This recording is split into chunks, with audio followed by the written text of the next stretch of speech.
विरेश, आयज तिसरो दीस कशा तरेन हें पळयता? कारण तुमकां ऑपॉर्च्युनिटी मेळटा काय ना, सदांच तुमकां तो इश्यू आसतालो की तुमकां उलोवपा दिना. कशें आसा, आयज जो आमचो 0 आवर आसा जावं आमचो क्वेश्चन आवर आसा, सो क्वेश्चन आवराक आमकां उलोवंक मेळना. सो आमी 0 आवराक ट्राय करता उलोवपाची.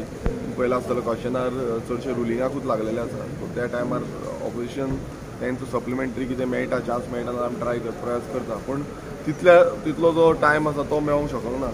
पूण आतां पळोवया फुडें. आतां ह्या फुडल्या बाकीचे दीस आसा तितून कितलो आमकां टायम मेळटा.